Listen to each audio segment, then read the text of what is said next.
Привет, наш будущий зритель. В Украине война. Это чрезвычайно тяжелое время для каждого украинца. Это время, в котором рашисты всеми возможными способами пытаются убить нас, наши мечты и наши планы. Это время, в котором мы совершенно стали забывать про маленькие человеческие радости. У нас есть идея, и мы хотели бы поделиться ею с вами. Возможно, кого-то мы вдохновим на добрые дела.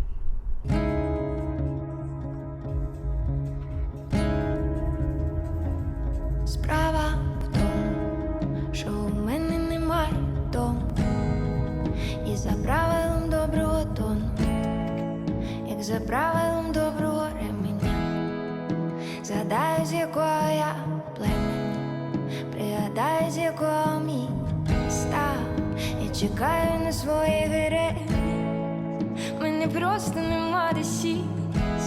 Мы правда не знали, с чего начать, было очень волнительно и стеснительно. Поэтому мы решили просто ехать в освобожденные пригороды Киева и прямо на улице спрашивать людей, возможно, им нужна помощь или они знают кого-то, кому нужна помощь. Таким образом мы познакомились с нашей первой героиней Ольгой. Ольга, скажите, пожалуйста, вы в период войны перебывали в Буче? Да, я перебывала в Буче. Я могу вам показать то, что у меня, как говорится, горело, сын снимал. Прятали телефоны на то время, все прятали. А он достал без карточки, без ничего. Я, говорит, мам, говорит, поснимаю немножко. 15 числа выключили телефоны, повытягивали карточки, не было ни связи, ничего. И я переживала за них, за всех, что они не знают обо мне ничего. А они также, как говорится, переживали уже. Потом мне сказала соседка, говорит, твою фотографию и меньшего сына, 14 годочков ему, тоже, говорит, бросили в это, в Facebook, в розыске. Звезда, говорит, где ты пропала? Я говорю, не, говорю, я не звезда, говорю, нельзя было тогда, говорю. Если бы я достала телефон, у нас, говорили соседи, нас 37 человек там во дворе как бы было. И они говорили, что ходил один с устройством, который ищет телефон. То есть нам нельзя было никому. И мы все, абсолютно все этих 37 человек, все были без связи. А нас никто не знал. Где мы, что мы. Знали, что на Буче такое творится. А что, где, кто. У нас здесь был Женя, волонтер. В этом доме вот он жил. Он первое время то бабушкам лекарства, то еще что-то, спрашивая, может, какие-то продукты. Не, Олечка, спасибо, продукты есть, все это, лекарства. По соседству это мужчина, у его жена как бы, добро начальник дал, чтобы медикаменты какие-то. Мы перебирали, там смотрели, искали эти лекарства. Я его 15 числа видела днем, вот. Вечером говорили, что его видели. И после того о нем никто ничего не слышал. Нашли его 17 числа в прошлом месяце. Они издевались над ним, ноги связали. И вот 18 числа, когда вот эти прилеты были, мы находились в доме. А дом у нас крыша, вот получается, не крыша, а перекрытие как бы.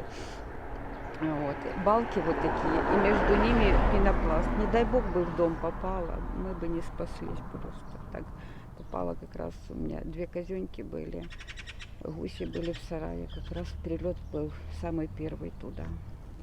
Я этого как бы тогда на то время ходила, типа как во сне оно или непонятно что, а вот сейчас у меня, как я говорю, приход пришел в голову сам по себе. И где-то в часа 4 еще светло было, начали тушить. Вот, прилеты идут, ребята тушат. Я засыпаю песок возле брата, лопатой засыпала, чтобы оно дальше не пошло. А они дом тушили, в сарае уже воды нету, которая была питьевая, что это, всю воду как бы выбрали. А там, получается, у соседа, вот это, к которому они первые сошли, вот у него выгребная яма. С той выгребной, благодаря ей, потушили дом. Мне говорит, не поверишь, чем тушили. Я говорю, какая разница, спасибо, что потушили. А то были бы без крыши. Как приятно, что даже в таких сложных ситуациях наши люди Да, сохраняют в себе и позитив, и юмор. Ольга, мы в прошлый раз с вами общались, мы узнали, что у вас в ходе всех событий не стало велосипеда, не стало ваших ног, так сказать. Стало тяжело добираться в магазины. Мы для вас этот велосипед привезли. Спасибо большое вам, девочки. Я очень вам благодарна. Хай Боженька вас оберегает, хранит. И вашу семью, и близких. Всех. Спасибо большое, это взаимно. Дай Бог, чтобы этот ужас больше никогда с нами не повторялся. Только это.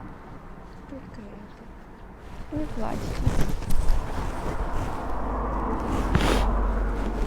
Все самое хорошее у нас впереди, это точно. Надеемся, мы чуть-чуть вас Буду. порадовали, потому что понимаем, что Очень. гуманитарные всякие нужды, лекарства, еда, они как бы уже закрыты, очень, много волонтеров, спасибо благо. им огромное, да, но все равно, жизнь-то у людей продолжается, и кто-то остался без такой, Не хочется. необходимой штуки, которая не первая надобность, но она все равно нужна, и без нее жить не так. Хочется людям прекрасно, давать да. надежду на то, что добро.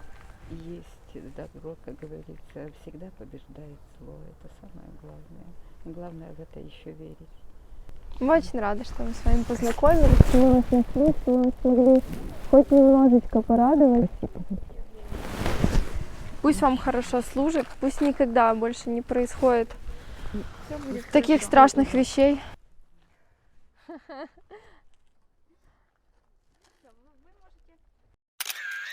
Мы люди такие.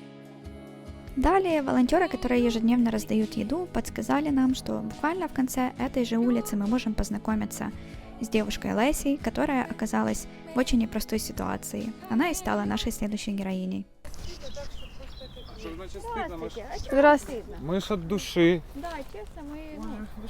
Мы наоборот, знаете, Чего? мы наоборот думали о том, что ладно, просто коляску найти у волонтеров, это еще в теории возможно, но двойную найти у волонтеров, я думаю, что Да, это это прям... непросто. Спасибо огромное. Ой, спасибо.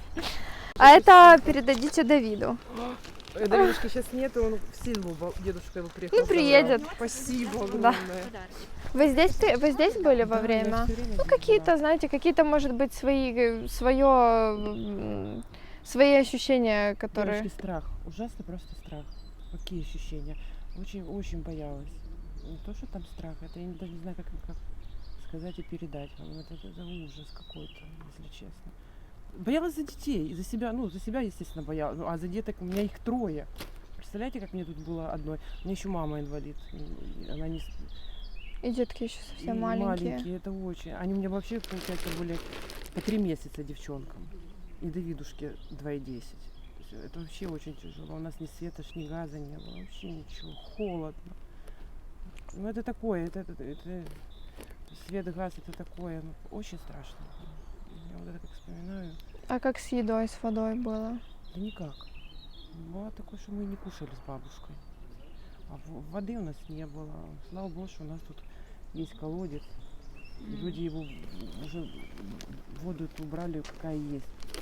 Ходили, полили костры за домом, прятались от этих русских. Полили. А сюда к вам доходили? Да, конечно, приходили. Да, и они тут и в институт у нас. Они же заехали на танках. Они тут как у себя дома ходили, девочки. Они стреляли. Так вот брали, вот так вот. Ребят поубивали снайперам. Вот здесь 2 трупа вот похоронили. На поле 9 человек похоронили. Ну так, позакапывали. У нас папы теперь нет. У нас папу расстреляли. Во время папу войны? похоронили, вот, да. Пришел к нам сюда. У нас на той стороне. Он пропал, у нас связи не было. А он в тероборону пошел. И теперь у нас и папы нет. Я теперь не знаю даже, что как. Одной остаться с 3 детками, это вообще, конечно. Значит, Боженька так захотел, чтобы у меня были детки. Значит, он точно знал, что вы справитесь. Девочки, никогда не думала, что у меня будут дети. Ну как дети? Я люблю детей. Все хорошо. Ну, чтобы у меня их будет столько детей. Нет, я не Увлеклись процессом. Да, наверное. честно, не знаю. Я никогда не... Чтобы у меня было 3 деток, я бы никогда в жизни не поверила. Не бы. поверили бы, да, Мгм, если бы вам мгм, раньше сказали? мгм. Да вы что, никогда в жизни. 3. Мама героиня. Я тут мама героини называют. Я какая мама героиня? Ну, так Я оно и обычная есть. мама, говорю, как и все. Бабушка оставалась у меня с девочкой, а я с Давидушкой гулять хочет. Маленький, ну, Ну, понятное и дело. ходил со мной, костры полил, дрова собирал. Ага, я боялась, чтобы их не пока я там полил костер, чтобы они остались целые. А бабушка боялась меня отпускать, потому что в любую минуту мы там прятались, конечно. Что там. Все они знали, что они. Во-первых, они же тут жили, в этих. Вы же видели там вот эти дома первые, которые. Они же там жили полностью миллениум, там они себе тут. Они позалазили в дома, в Дома, которые... да. Девочки обворовали там людей, все помародерили от первой квартиры, говорят, до последней. Там. Боялись, очень боялись. Это ужас какой-то. Они у нас здесь за железными путями, там у нас тарный завод. Они там танки свои ремонтировали. Здесь стояли, там возле. Наше счастье, что у нас тупичок здесь. Они первый раз, когда заехали, они же не знали, что тут тупик, давай текать. И раненых тянули вот так вот. И мы в окна боялись в окна угля, потому что они расстреливали, стреляли. Мы как мышки были. Мы боялись вообще не то, что как мышки были. Никто не Лишний услышал. шорох создать. Да, что мы тут есть. Ну, они, конечно, знали, что тут есть. Может быть, им наши дома еще не понравились, что они старенькие. Ну, что у нас тут Не может? приглянулись, Да, не так приглянулись. сказать. Совершенно верно, да. Наверное, может быть. И это. А вечерами ту свечечку боишься, чтобы тебя ж не увидели. Ладно, малышки, они не понимали, что происходит. Да. А Давидушка? А Давидуха, я ему сначала говорила салют, ура, стреляй. Ну, он у меня ночами, девочки, просыпается, бежит постоянно куда-то. Он меня не разговаривал, а вот это говорит, прячься и под одеяло, прячется. Потому он сейчас в селе, и дедушка говорит, что Давидушка, мы будем еще очень и очень долго. Ну, говорила салют, ну а что, как я ему объясню, что я никак не, он маленький, он не понимает. Играть хотел, бежал. Я его там, чтобы тихонечко. У меня ребенок, он такой. Активный. Ой, не то что активный, Мы увидели, очень активный мы увидели в мальчик прошлый у нас, раз. Да, у нас мальчик такой, ему все надо, машины, техника, и тут у нас машины, надо было все потрогать. Я же ему говорю, что нельзя трогать, потому что мы не знали, может, заминированные были. Надо психолог, надо детский, мы сейчас его туда в садик отдали, там детки есть 15 человек на 2 часа, ему чтобы хоть общение какое-то, потому что он вообще тут ни с кем не общался, Ну где-то да, же ж не столько было времени. вообще. Да, и он бежит, прячется. А потом я понимаю, что выехать никак, потому что они нас окружили, они нас как в котле держали, и на переезде расстреливали людей. У нас здесь вот машина стоит, женщину ранили, она с ребенком ехала. Машина вот эта, она и стоит. Она обстреляна. Очень страшно. И детки же на нее там такими большими буквами было написано дети. Они стреляли, им все равно было. Да. Ой, спасибо моим соседям, они мне помогали. Вот кто чем? Мы картошку варили, значит, кто-то кушать друг другу носили, потому что кушать, приготовить себе тоже не мог. И кушать не было чего. Это уже потом, когда они ушли, через пару дней у нас уже появились волонтеры. А так каждый, кто чему, кто у кого какая консервация поставалась, кто кому картошечку, кто кому. Хлеба у нас не было, сахара у нас тоже не было, потому что все это для нас это было, конечно. Но когда привезли сахар, конечно, радовались и сладкому. Вы знаете, хоть это вот война страшна, да, но она так сплотила нас всех. Да. Мы стали вот не то что соседями, мы стали в натуре семьей. Честное слово. Мы все за друг дружку, я не знаю. Кто бы, да, мог подумать? Вообще никогда. Вот мы утром вот бежим же, кто первый там костер полит. Итак, доброе утро. А где тетя Ева уже была? А почему? Что случилось? Ну, вдруг плохо. Это так, побежали друг к другу. Так, все хорошо? Все хорошо. Леся, мы были очень сильно рады вас встретить, с вами Спасибо. познакомиться. Это вам спасибо. Это я тоже самое. Спасибо огромное. Как это вас Бог мне послал, я даже не представляю. Как это было. Через людей. Бывает. Да. Я благодарна очень. Мы и сами, честно говоря, ехали и думали, так, Ну а как же, ну вот, где вот мы сейчас будем людей искать? Ну как-то же... А как же неудобно. подойти? А как подойти? узнать? А как спросить? А как сказать? У нас впервые такой опыт. Мы долго сомневались по поводу создания этого канала, но желание помогать взяло верх. Каждый из вас может повлиять на развитие этого проекта своим комментарием, лайком и подпиской. Таким образом, это видео сможет увидеть большее количество людей. Если вы имеете опыт и желание в продакшене, присоединяйтесь к нам. Присылайте контакты людей, которым нужна помощь. Делитесь своими идеями. Мы будем рады каждой из них. В следующем выпуске ми будемо общатися з чоловіком, побувавшим в плену у русських орків. Найголовніше зараз – це допомога ЗСУ. Як це зробити, ви зможете побачити у описі під цим відео. Любіть Україну! Слава нації! Слава ЗСУ!